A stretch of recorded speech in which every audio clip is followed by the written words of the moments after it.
नमस्कार मैत्रिणींनो, आज आपण एक वाटी रव्यापासून मस्त असा नाश्ता बघणार आहोत. तेही समोसा, कचोडी त्याच्यामध्ये दोन्ही पदार्थाचा स्वाद उतरणार आहे आणि करायला एकदम सोपा आणि झटपट होणारा हा पदार्थ आहे. तर इथे 1.5 वाटी पाणी घालायचं आहे कढईमध्ये.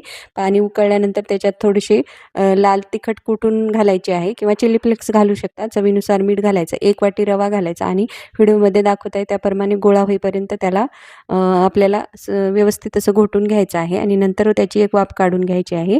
आता आपलं ते मिश्रण थंड व्हायला ठेवायचं. इकडे आपण दुसऱ्या कढईमध्ये तेल घालून घ्यायचं आहे. त्याच्यामध्ये आपल्याला कांदा, लसूण, हिरवी मिरची घालायची आहे. त्याला व्यवस्थित असं परतवून घ्यायचं आहे. लाल तिखट, हळद पावडर घालायची आहे. इथे मी मॅगी मसाला घातलेला आहे. आता थोडेसे मी मटारसुद्धा घातलेले आहेत. मटार फ्रोझन मटार आहेत माझे, तर ते मी उकळवलेले असल्यामुळे उकळवले नाहीत.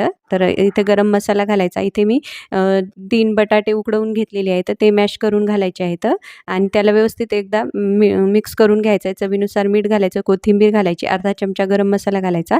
आता मिश्रण थंड व्हायला ठेवायचं. आता हा गोळा जो आहे का व्यवस्थित असा मळवून घ्यायचा आहे. व्हिडिओमध्ये दाखवत आहे त्या पद्धतीने. आणि आता इथे आपण जो बॅटर केलेला आहे का, जे आपण सारण बनवलेलं आहे का, त्याच्यामध्ये मी थोडंसं चीज क्यूब घातलेलं आहे आणि असं व्यवस्थित असं बंद करून घेतलेलं आहे.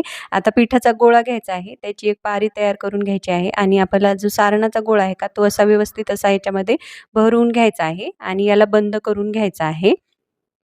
अगदी कमी तेलामध्ये आपण हा नाश्ता बनवलेला आहे. तर सर्व नाश्ते तयार झालेले आहेत. आता एका चाळणीला तेल लावून घ्यायचं आहे आणि हे सर्व नाश्ता त्याच्यामध्ये ठेवून घ्यायचा आहे. आता आपल्याला याला एक 3-4 मिनिटं वाफ काढून घ्यायची आहे. तर आता वाफ काढल्यानंतर थंड करून घ्यायचं आहे आणि नंतर असं शॅलो फ्राय करायचं आहे. तुम्ही इथे डीप फ्रायसुद्धा करू शकता किंवा साधी फोडणी देऊन सुद्धा खाऊ शकता. मस्त कचोडी, समोशाचा स्वाद एकाच पदार्थामध्ये. नक्की करून बघा. अगदी 10 मिनिटात होणारा आणि चवीला भन्नाट असा होतो. तर मुलांच्या डब्यासाठी सुद्धा देऊ शकता, नाश्त्यासाठी सुद्धा करून खाऊ शकता. मस्त असा हा नाश्ता रव्यापासून तयार आहे. नक्की करून बघा. व्हिडिओला लाईक करा, शेअर करा, चॅनलला सबस्क्राईब पण नक्की करा. तर मग भेटूयात अशाच एका नवीन रेसिपीमध्ये. तोपर्यंत धन्यवाद.